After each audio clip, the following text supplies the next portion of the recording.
Howdy folks and welcome to another episode of It Came From Facebook. You know, we've been roasting expensive bikes, finding strange crap bikes, so I thought I'd mix it up today and find the quirkiest and most interesting bikes I could find. These are some rare birds, well-kept things, and nothing crusty. These are proper, interesting, well-sorted motorcycles that you just aren't really going to find very often. Let's check out the very first one. It is this Moto Guzzi V10 Centauro, going for $5,495 with 16,000 miles on the clock.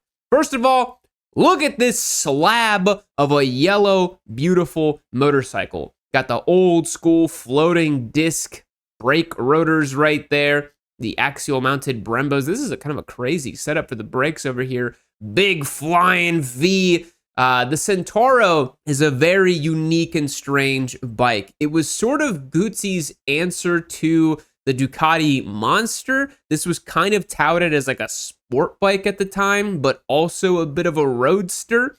Very, very unique machine. They didn't make a lot of them. This was kind of when Moto Guzzi was trying to come out of the doldrums of the 90s. So let's see what the seller has to say. Mint condition, rare, absolutely excellent shape, 1998 Moto Guzzi V10 Centauro that is freshly serviced, ready to ride, and has clean and clear title, oil change, a 1000cc V-twin engine. It's shaft driven like all good Guzzis are because, of course, the way the engine works with the V in the middle, it's just simpler to make it an output shaft. You have fuel injection, which is kind of rare for a 1998 bike. A lot of them are carbureted. Good tires, 16,000 miles, excellent physical condition, Mistral exhaust, that seems very period correct of the time, clean enough to be in a museum, and at the same time ready for the road. Get this collector's item before it's gone. So my only issue with this listing is there's a bit of like urgency applied to it, and I'm like, I don't know how many people, if any at all, are willing to yeet it on a nearly 30-year-old Moto Guzzi. But yeah, these made close to 100 horsepower. They had like 72 foot-pounds of torque. And you can kind of tell, you know, based on the seat cowl and the vibe of the bike, they were going for something more sport-oriented. But Guzzi's kind of funny in that they can only really make Guzzis, you know? The fundamental architecture of this machine, kind of the vibe of it, is still basically the same as they make them today. They didn't really change too much. It's still got the big air-cooled transverse V-twin, still got the roadster proportions. This is just a big, burly, masculine sport bike, you know? If you want proper Big Daddy energy, I think the Moto Guzzi, I don't know why, but Moto Guzzis just give me like hair on chest energy, you know, that's the vibe I get from a Moto Guzzi. It's got the old school square reflectors on here. You really don't see those anymore. I mean, this thing really is pretty much showroom. And the Centauro name would lead you to believe it is, yes, based on the half-man, half-horse Greek myth. And that maybe implies that it is both intelligent and powerful. Those of you who have bestial fantasies, maybe you can find yourself on a Centauro and imagine a long-haired, wistful centaur holding you gently through the beach. That's the vibe you're going to get riding the V10 Centauro. But it's just in really good shape. The paint's in good shape. The whole bike in general is in good shape. For 16,000 miles, it's looking pretty good. There's some weird streaking happening on the tire here. That could just be, maybe they put like tire shine on the very edge here and it just like streaked off with the centrifugal force as it rolled down the road. But that's a bit weird.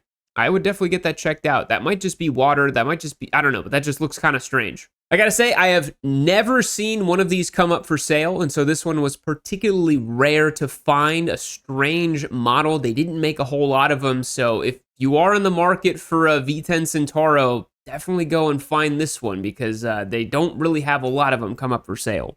Moving on.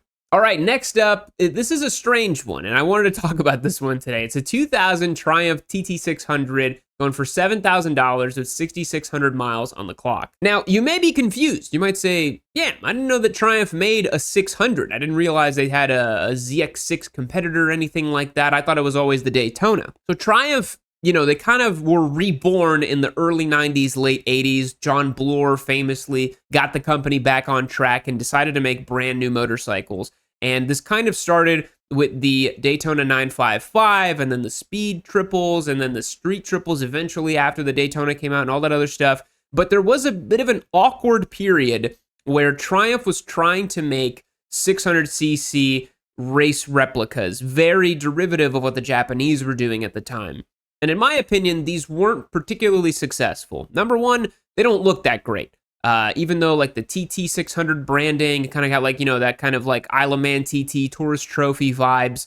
The paint scheme is okay, but ultimately this didn't have the same panache and vibe that you'd expect from a Triumph, a European motorcycle. It definitely was kind of like a Me Too Japanese motorcycle because they wanted those Japanese bike sales, and that is fair. Early 2000s, the Japanese were just mopping up shop. They were hand over fist making money. But these had a lot of electrical issues. These had a lot of situations where parts availability is going to be a problem. And truthfully, Triumph only really figured out the whole middleweight formula with the Daytona 675. These old 600s, I think they made a 650 as well with like a little weird anime face.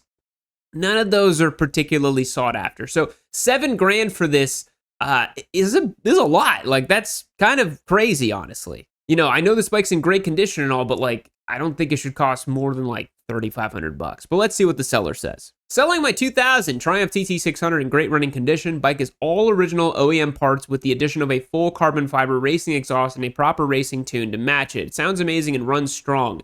That's pretty incredible because a lot of these, were just like sold and traded across like 5 or 6 different owners and just, ended up in various states of disrepair because they were never really that sought after. So to see one that's been kept completely OEM, completely clean, and beloved is kind of crazy. So he says he did oil, new oil filter, coolant, brake fluid, and then a brand new set of tires with the sail unmounted. Well, that's kind of annoying. You should definitely mount those tires on there. This is a clean, well-maintained sport bike that's ready to ride once the new tires are mounted. Great for enthusiasts or anyone looking for a unique Triumph with tasteful upgrades. Let's take some closer looks at the bike. So yeah, the paint job, it just looks kind of cheap, right? They used to do this with the Daytona 955, the little British flag and the displacement right there and the kind of rounded cowl here. This is so like a 90s, early 2000s sport bike. Love the dash. Dash is very simple, easy to read. This is all I ever really want on a motorcycle. Just give me the tack and give me the speedometer. That's all I need, baby. But yeah, this is just kind of you just don't really see, much like the Centauro, you just don't see a bike like this come up for sale. I've never found this is a 26-year-old Triumph TT600. Like, this must have been someone who like really loved and really appreciated this particular vintage, and maybe with the passage of time has sort of deluded themselves into thinking that it's very sought after, but it's just not. Like, this is not a collector's item. It's not an item that people are really fawning over. It's just kind of, like I said, a Me Too Japanese 600 copy from the early 2000s. So, I don't know. For me, I'm going to have to pass on this one, but it was kind of a quirky find, though. All right, next up, I thought this one was great. 1997 Kawasaki KZ, $3,300 with 50,000 miles. They're actually selling 2 different classic police motorcycles. 97 model and a 99 model. One has no title, one has clean title. It says both start and run, but need some maintenance to be fully road ready. Includes extra parts and accessories. Great opportunity for collectors, restorer, or anyone familiar with these vintage police bikes. So, if you don't know, Kawasaki actually did create and issue police vehicles. I believe it was for California originally with the KZ line of motorcycles. So, you'll see that they have kind of like the big fairing that you'd see on an American bagger, but they have 4-cylinder engines. And these were designed to just churn miles, be in service inside of the police fleet. And they ended up being quite a unique find. So obviously Kawasaki made a ton of these, and purchasing a used police motorcycle, you gotta really, this is like an oddball purchase. You're just like, this is 5th or 6th or 7th motorcycle in the stable. And you're kind of like, all right, like what else can I get that's kind of weird, Police bikes have a lot of weird little odds and ends and parts that they put on them. Since these are from the 90s, they don't have too much weird equipment. I see a little radio antenna. There's probably a couple other little like police specific mods they do. You got this big luggage rack over here, probably loadout for the cop. But the brand new police vehicles that they use, like the BMWs they use here in Austin, there's some police issue Harley Davidsons. Those are actually like chucked to the gills full of like different changes in technology and all that sort of stuff. Maybe one day we'll do a deep dive on police vehicles. for motorcycles because they are definitely unique. It's a very unique world with police bikes. Now, the one that doesn't have a title, you know, like, I don't know about $3,300 for that. No title bike is pretty rough, but also these are like, you know, late 90s police bikes with like 50,000 miles on the clock. They're only worth about $2 or $3 grand tops, and this guy really isn't asking much money for these. This is like not a whole lot of cash for these. So again, if you're some sort of like police bike enthusiast, you want a very odd, strange addition to your collection, I think this could be a fun pickup. But don't delude yourself in thinking that this is going to be a bike you're going to buy to like restore back to stock or do anything with. You know, a lot of miles, a lot of mods, a lot of changes. You're better off buying something that's not for a specific use case. But it is interesting, this kind of, you know, thing that Kawasaki built police bikes for the California police force. Kind of weird. Moving on. All right, now this one I had to talk about. This one's crazy. Okay, 1996 Honda EX90 Cub, $6,000 with 300 miles on the clock. Seller says, very rare, minty Honda EX90 Cub. Last year's production, 96, gray frame. Almost perfect except for the kickstand, LOL, but does have the Honda stamped carbon fiber handle cover, which is $1,000 alone. So this was in the era that Honda was doing absolute crazy stuff. So you look at this little creation and you'll say, yeah, what the hell is even that thing? This is what Honda termed a dirt scooter. Honda created this tiny little like 90cc two-stroke dirt scoot. And that's really what it was designed to be. This thing was designed to be a little scooter that could kind of go off-road too. So it has this crazy like Fisher-Price aesthetic to it. And when the seller says gray frame, that means that the frame itself was imported through the gray market. Now, we've done a video on gray market imports and other kind of, you know, black market or white market motorcycles, how you get them in here, how you do it. This is a bike that was not made and sold for the US market. So to get these here, you had to import them through the gray market. So again, watch that video back if you want the whole lowdown on that. I won't give the whole details here. So these have basically become these kind of weirdo oddball collector pieces. So you'll see, you know, it's sort of like an indescribable vibe of this thing. It almost looks like a little kid's toy come to life. And, you know, not to sound like an asshole, but there's just a lot of like weirdo Honda fetishists who love this sort of thing. You know, the Moto Compo people, the, you know, old school Honda Civic people, they are just willing to pay a crazy amount of money for these really goofy, silly little oddities from like the 80s and 90s from Japan. I kind of think of them like people who collect, you know, fun little cards of Pokemon or Yu-Gi-Oh or whatever. Like they just want the rarest and strangest, like the weirder it gets, the better it gets for them. And I can't really think of anything weirder than the Honda Dirt Scoot. I know the vast majority of you are probably looking at this and being like, what the hell is even that? That's a kid's toy. I couldn't care less about that. But there is a small percentage of you looking at this right now and thinking that is the coolest thing I have ever seen. I want one. And to you, I say more power to you, but you are going to have to pay market rates for these bad boys. Look at the white wheels and the blue fork gators, the Cub thing. It's so strange and fun and quirky. And I can see whoever owns this is clearly some sort of like mini moto scooter fetishist. I see Zumas back there. I see another thing back there. This guy clearly likes that sort of thing. And I guess this photo is perhaps showing some sort of imperfection or something like that. But to have the HRC sticker on this is pretty cool. Pretty cool. We have finally ended the streak of piddly middleweight sport bike giveaways on YamiNoob.co. 2026 is feeling different because I've got this fire-breathing 175 horsepower V4 motorcycle right here up for grabs on YamiNoob.co. Click the link down below and support the show. Become a member today for your best chance to win this machine and have it show up in your driveway. You're not going to want to miss it. This is one spicy meatball, and I hope it goes to one of you watching right now. Click the link and check it out. Now back to the show. Oh boys, this is a good one. 2001 Ducati 916 S4 going for $44.95, 23,600 miles. So this listing is a bit confusing to me because there was a 2001 Ducati S4 Monster, but this guy's saying it's a Ducati 916. And basically, if you don't know, the S4 was the liquid-cooled version of the old school Monsters. So when the Monster came out, it used an air-cooled engine. It was a parts bin bike from the 900 Supersport and the 851. In the early 2000s, Ducati wanted to celebrate the fact that they were mopping up shop on World Superbike, and they launched the limited edition S4, which was a Carl Fogarty special edition. And it used the Ducati 916 Superbike engine in it.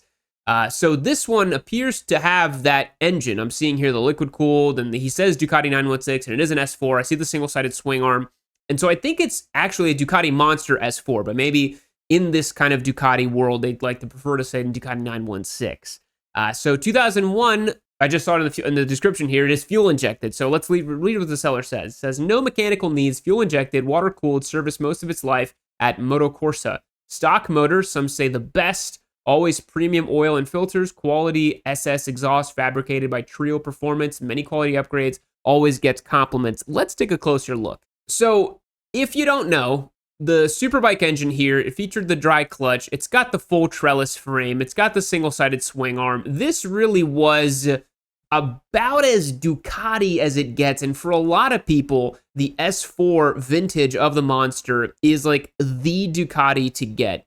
I came super close to purchasing an S4 RS last year, and I actually did end up buying a 2009 Monster 1100S that I will show you guys here on the channel eventually, because I have a huge soft spot for the Monsters and the air-cooled Ducatis. But these old-school liquid-cooled ones are just great. They're super interesting. They have a lot of modern performance, but they blend it perfectly, in my opinion, with like old-school charm and flavor. This one appears to have been owned by someone who really loved to ride it. So 23,600 miles. That means this thing's gone through, I think, 3 different Desmo and timing belt runs. That's something you'd want to double check with this guy to see if he did the third one, because he's come up every 7,500 miles, I believe, or if it's 5,000 miles. I don't remember on the liquid cooled ones, but these are going to have it's heavy maintenance for Desmo and timing belts. And because it is an S4, it's 4 valves per head. And so this says 8 Desmo valves you do need to check. So service can run up a pretty penny on these. But you see the dry clutch, a couple other bits and bobs here. This was owned by someone who really wanted to ride it and love it. And, you know, sometimes you look at an SV650 and you see that it's little trellis frame and you're like, yeah, that's great. And then you see the real deal Ducati, the S4, and you're like, man, that is nice. That is just such an excellent piece of kit. And like I said, the Ducati, the S4 is such a great vintage. So we have the same shot here, the side profile, but just lower res. Let's take a look here. Front head-on shot, got the big radiator just sticking out here. I do think that looks a little goofy on the S4 in particular. I get it. You get the, hopped up motor. You get something that's a little cooler. It does have the twin analog gauges on it. This is a really cool vintage of Ducati Monster, I have to admit. And $4,400 for it is pretty fair, honestly. It's got a lot of mileage. It will absolutely need some work done to it. No Ducati with that kind of mileage is going to be perfect. I know they say no mechanical needs, but it's just unlikely. It's just unlikely. But a cool one nonetheless, and it's in yellow, which is pretty awesome. Moving on. All right, next up, 2016 Triumph Thruxton R for $8,500. Oh my gosh, for 13,000 miles. Wow. Let's just take a moment. Like I mentioned this in a recent video where I just feel like it's a travesty that Triumph has slapped the Thruxton name onto the new 400, and they did away with the old Thruxton. And when you look at an old Thruxton, you're like, oh my God, what a handsome motorcycle. Like, look how clean this silhouette is. Now, the first thing I'm noticing is this seller put on some sort of cheapo exhaust on here. This just dumps out to the side. There's no muffler, there's nothing. So this probably sounds really loud and really bad. So I would definitely put a different exhaust. But look how easy it is to pop the pipes on this bad boy. You can put a new set of exhaust in 30 minutes, tops. This beautiful candy red paint here, the gold fork, the wire spoke wheels. Oh, dude, a Thruxton is so good. So good. I will have to make space in the stable one day for a Thruxton because they're just so cool. I had a super big soft spot for these because the first motorcycle that really kind of pulled at my heartstrings was an old school Triumph Cafe racer that a buddy of mine in high school showed me. And that's what led me to the Triumph website. And then I saw back in the day the first generation Daytona 675, and I just fell in love with the Triumph brand and all that stuff at that point.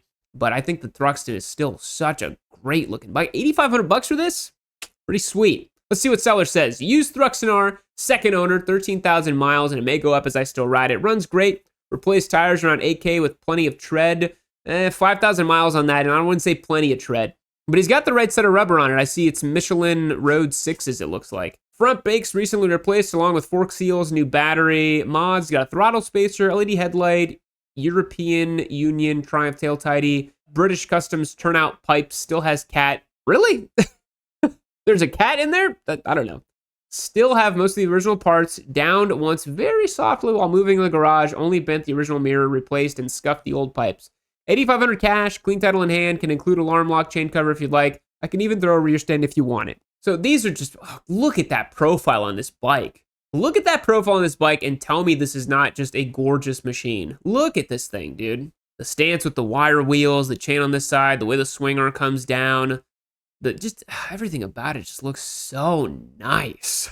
And this one's really well kept. $8,500 for this bike, man. Y'all are out there spending that kind of money on CF motos. You could get a true beautiful piece of engineering right here. The fit and finish on these bikes are really just second to none. If you've never spent time with the Triumph Modern Classic stuff, like the Bonnevilles, like the Thruxtons, boy, it's so nice. It's so nice. And I think these twin analog gauges on these are just so classic and nice. Yeah, fantastic bit of kit. Super fantastic. So $8,500, I think it's pretty fair, honestly. Like, this thing is really well spec'd, well sorted. It's got the Öhlins piggyback shock at the rear.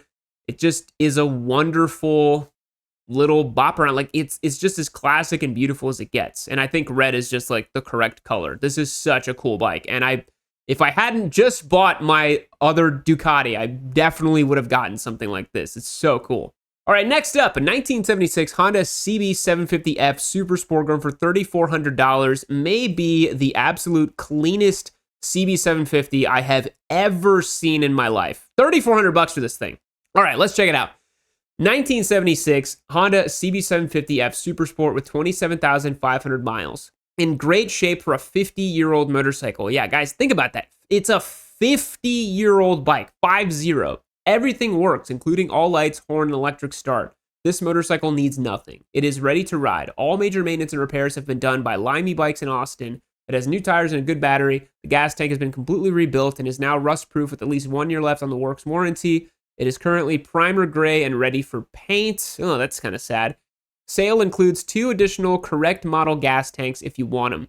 Also has an uninstalled LED light upgrade kit. The bike is solid and a blast to ride. Only selling to make room in my garage. Please let me know if you have any questions. A very nice and carefully worded listing. I do appreciate that. $3,400 for this seems like a screaming deal, honestly.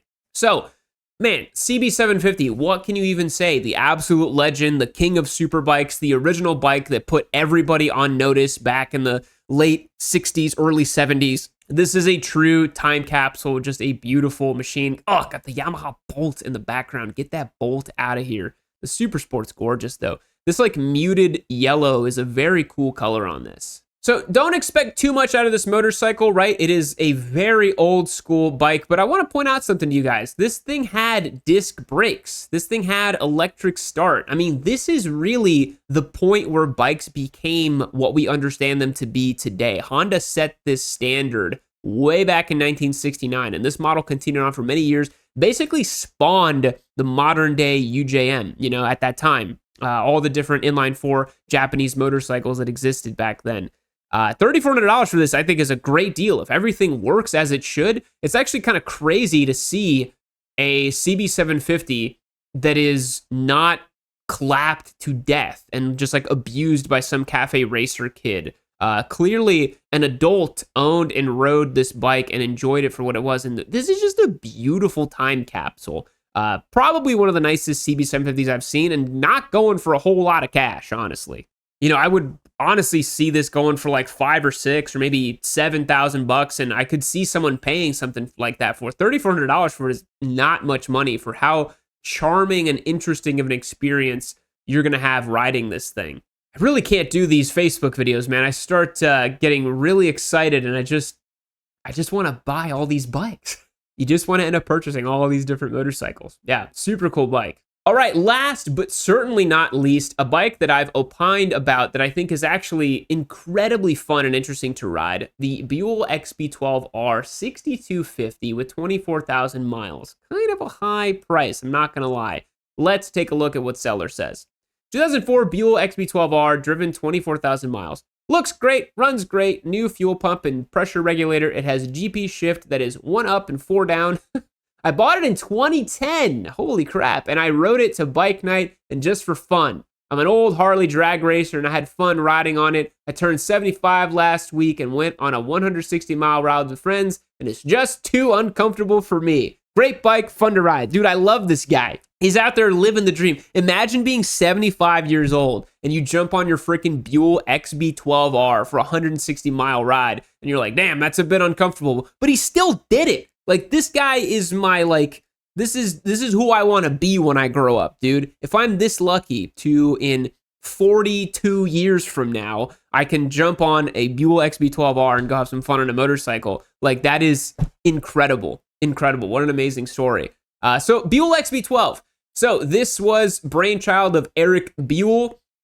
This features a hopped-up Sportster 1200 engine because that's all they gave Eric Buell at that time at Harley-Davidson, but the rest of the bike is incredible. So you see it's got the crazy frame with the, it's the gas in the frame, I believe. It's not oil in the frame. I think the oil's in the somewhere else in the swing arm. All I know, I can't remember exactly right now. It's late in the day. Buell put the fluid in different places on this thing.